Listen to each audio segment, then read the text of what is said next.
Bonjour à tous et bienvenue chez Docaz. Dans cette vidéo, je m'occupe de la partie transmission du Gravel DIY. Je vous invite, si ce n'est pas déjà le cas, à aller voir les épisodes précédents pour connaître toutes les étapes de ce projet. Dans l'épisode 4, j'avais installé un boîtier de pédalier sur ce vélo pour pouvoir préparer la mise en place de la transmission. D'ailleurs, j'ai fait une petite erreur et un abonné dans les commentaires m'a fait remarquer que j'avais oublié d'installer les petites entretoises fournies avec les cuvettes, comme détaillé sur ce schéma. J'avais bêtement pensé que c'était la même méthode que pour un boîtier SMBBR60 Ultegra, c'est-à-dire sans entretoise, et je me suis trompé. Donc je remercie chaleureusement cette personne pour son indication. Ça aurait pu me poser des problèmes de ligne de chaîne et de jeu latéral sur le pédalier. Donc j'ai démonté le boîtier et mis les entretoises comme indiqué sur le schéma. Ça, c'est un enseignement à retenir, c'est de ne pas rester sur ses acquis et de bien vérifier ce qu'on est en train de faire sur les manuels d'installation dédiés. Parenthèse fermée, alors, pour rappel, mes shifters Shimano RS6 sont indexés en 3 plateaux et 7 vitesses, et j'avais monté sur la roue arrière une cassette 7 vitesses avec un étagement en 11-28.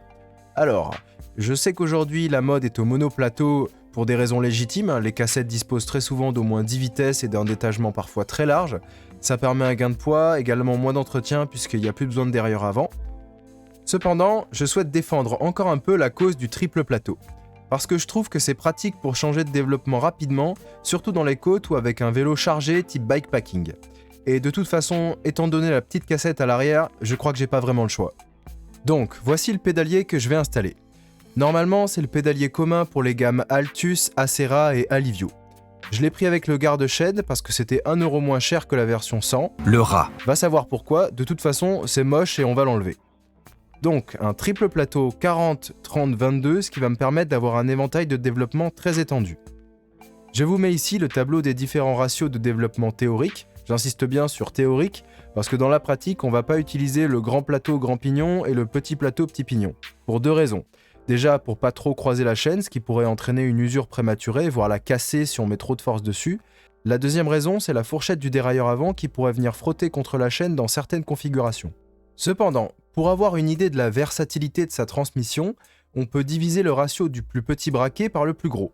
Dans mon cas, c'est le 40-11 divisé par le 22/28, ce qui me donne 3,64 divisé par 0,78, soit 465%. C'est vraiment bien, ça correspond par exemple à la versatilité d'un monoplateau de 36 dents couplé à une grosse cassette en 11,50. Allez, on passe au montage. Je vais graisser l'axe du pédalier, surtout là où il va venir en contact avec les roulements, et j'en mets aussi sur les cannelures de la manivelle. Bon, en vrai, il y a déjà pas mal de gras dans les cuvettes. J'engage l'axe bien droit dans les cuvettes.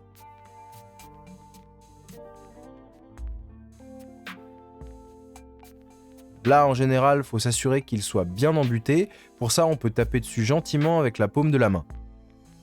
Je vais ajouter la manivelle côté gauche, sans la serrer pour l'instant parce qu'il faut qu'on ajoute cette petite vis en plastique qui sert à appliquer la précontrainte sur les roulements du boîtier de pédalier. Alors, Shimano vend ce truc spécifique pour la visser. Comme je suis un pigeon, je l'ai acheté je crois 2€ et quelques il y a longtemps, et en fait on a juste besoin d'une pièce de 1 centime. Alors, c'est un peu moins pratique, mais de toute façon le couple de serrage est ridicule. Il n'y a même pas besoin de serrer fort, il faut juste vérifier qu'il n'y ait pas de jeu latéral au niveau de l'axe. Petit spin test, voilà, faut que ça tourne sans effort et sans se bloquer net. Ça doit être fluide et le pédalier doit pouvoir faire au moins 2 tours. Une fois qu'on a vérifié ça, on peut resserrer les vis de la manivelle gauche avec une clé Allen. Il faut faire gaffe à cette petite entretoise en plastique, je crois que c'est juste une petite sécurité au cas où la manivelle se desserrerait. Ok, on va passer aux dérailleurs que j'avais brièvement présentés dans l'épisode 1. Ce sont les dérailleurs d'origine du VTT, de la gamme Altus de Shimano, enfin c'est ce que je pensais quand j'ai démonté le vélo. J'ai vérifié la référence du dérailleur avant et c'est un Shimano tourné, donc le bas de gamme cheap quoi. Et en fait, on va le voir dans la suite, mais ça va me poser un problème. Il marchait bien avec les shifters d'origine, mais avec les RSX, c'était pas trop ça. Je vais commencer par le dérailleur arrière parce que c'est le plus simple à régler. Je mets un peu de graisse sur le filetage, ça fait jamais de mal. Pour l'installer, il y a juste à le visser dans la patte de dérailleur avec une clé Allen. En appuyant sur le ressort, on va pouvoir faire quelques pré-réglages. D'abord, on va regarder si on a assez d'espace sous la cassette pour que la chaîne passe sur le plus grand pignon. Si c'est pas le cas, il faudra resserrer un peu la vis d'englobé et c'est ce que j'ai fait.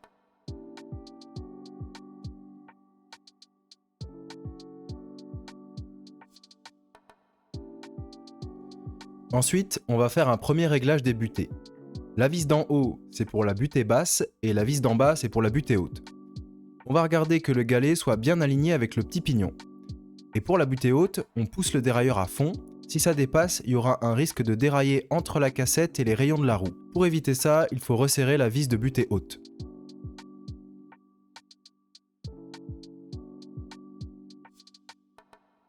Maintenant, pour le dérailleur avant, il y a deux paramètres à gérer, la hauteur et l'alignement.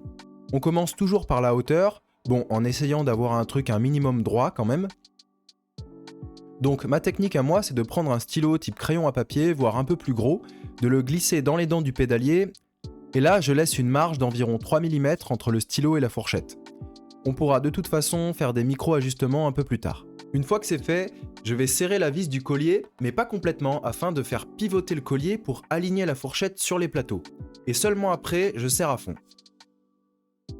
Comme ça, on peut vérifier que le dérailleur passe bien au-dessus des dents du grand plateau en tirant dessus. Le mieux, c'est d'avoir cette petite étiquette qui se trouve sur les dérailleurs neufs. Donc si vous l'avez, gardez-la et mettez-la dans un coin où la retrouver. Prochaine étape, connecter les deux parties de la transmission avec la chaîne. Pareil, c'est la chaîne de mon ancien vélo de route, qui est encore bonne pour quelques sorties au moins. C'est une chaîne 6, 7, 8 vitesses, et les plus pointilleux me diront que le pédalier est en 9 vitesses. Bon, j'ai déjà fait ça sur un autre montage, et après 1500 bornes, il n'y a rien à signaler, donc a priori, pas de problème de compatibilité. C'est pas recommandé, mais disons que ça fonctionne. Alors la chaîne n'est peut-être pas à la bonne longueur, actuellement elle fait 106 maillons. Je ne sais pas si je vais devoir la raccourcir. Pour le savoir, je vais utiliser un calculateur de longueur de chaîne. Il y a d'autres méthodes, mais je trouve que c'est la plus simple. Je rentre la distance axe de roue, axe de pédalier, la taille de mon grand plateau et la taille de mon plus grand pignon. Donc, dans mon cas, la distance axe de roue, axe de pédalier est de 425 mm. Mon grand plateau, c'est un 40 et mon grand pignon, c'est 28. Donc, le calculateur m'indique 104 maillons. Sauf que j'ai des poulies surdimensionnées et il me conseille de rajouter 2 maillons. Donc je vais rester avec la longueur initiale de 106 maillons. D'ailleurs, c'est contre-intuitif, mais quand on compte les maillons, en fait, c'est juste les points de pivot. C'est pour ça qu'il y en a toujours un nombre pair. Bon, même si j'ai pas besoin de la couper, je vais montrer un peu comment faire avec une chute. Alors, comme j'utilise un maillon rapide, il faut garder les plaques intérieures de la chaîne. Donc dans ce cas, il faudra virer ce point de pivot. Je vais avoir besoin d'un dérive-chaîne. Je vais placer le maillon à retirer en face du poinçon et ensuite je viens visser jusqu'à la séparation des deux plaques.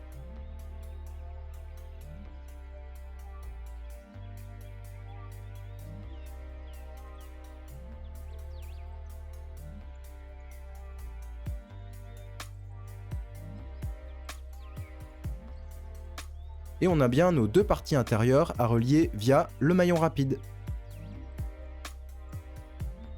Alors, je passe la chaîne sur le petit plateau et je la fais glisser entre les poulies du dérailleur arrière. Attention à bien rentrer la chaîne derrière les ergots de la cage. Je remets le maillon rapide. Celui-ci n'a pas de sens de montage, sinon dessus il y aurait une flèche qui indique le sens dans lequel doit tourner la chaîne. On peut utiliser ce genre de pince pour verrouiller le maillon, ou alors en le remontant au-dessus et en le faisant claquer avec un bon coup de pédale. Bon, il est rentré très facilement parce que la chaîne est usée et il faudra pas que je tarde à la remplacer, mais pour l'instant, ça fera l'affaire. On peut d'ores et déjà tester les butées de dérailleur en poussant dessus.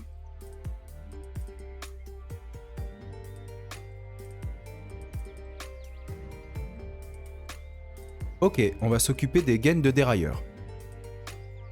Alors sur ces leviers, les gaines dépassent sur le devant du cintre et l'inconvénient avec ça, c'est que ça peut gêner si jamais on veut mettre une sacoche de guidon. Donc pour les essais de longueur, il vaut mieux prendre bien large. Je pense que je vais d'ailleurs m'aider d'un duvet pendant l'installation pour avoir une idée de l'encombrement. Il y a un truc très important à faire, c'est d'installer des barilles de tension pour le réglage fin des dérailleurs. Généralement, ça se met au niveau du tube de direction et je me demande si ça serait pas plus pratique de les mettre juste en dessous du tube de selle. Bon, après avoir testé plusieurs configurations différentes, je pense que je vais rester au niveau du tube de direction. Ça sera peut-être moins pratique pour ajuster en roulant, mais c'est ce qui me laisse le plus de liberté pour la flexibilité de la câblerie.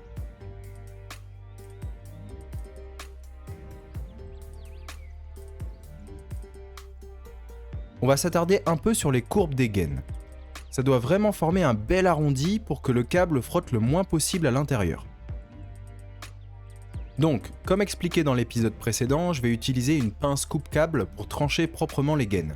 Faut faire attention à ce que le trou pour le câble soit bien dégagé avec un petit tournevis ou un poinçon.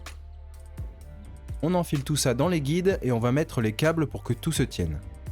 Alors, sur ce modèle de levier de vitesse, on va d'abord descendre tous les pignons à fond en utilisant la petite manette.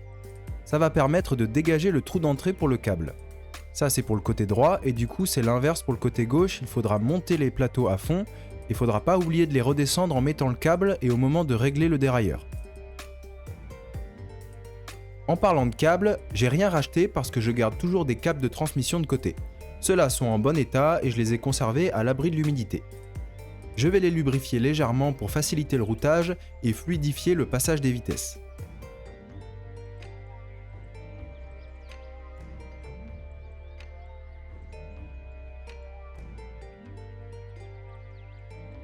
Et on enfile tout ça dans les gaines.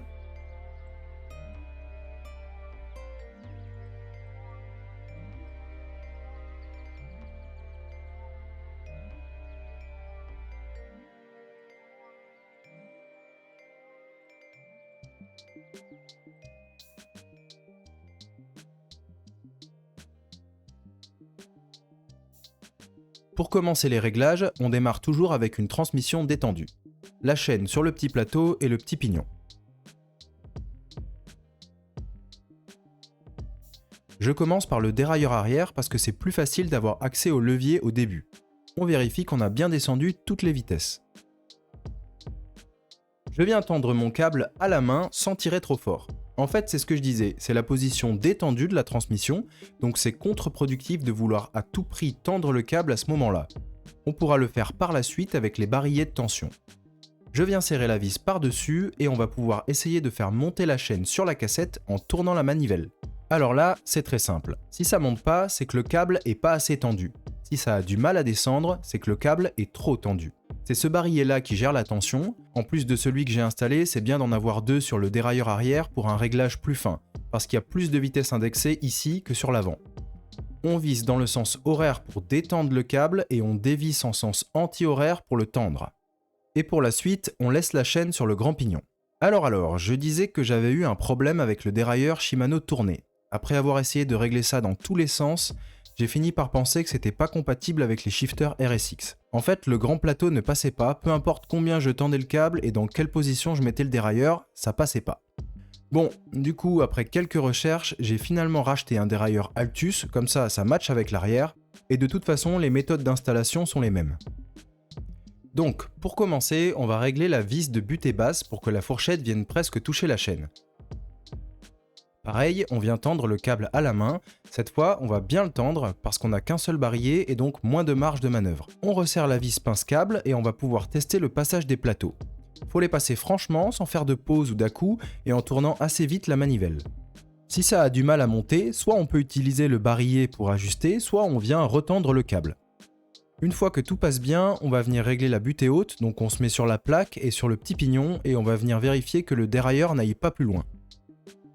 Allez, un petit test de passage des vitesses. Les leviers RSX sont vraiment cool, on peut passer 3 vitesses d'un coup à l'arrière.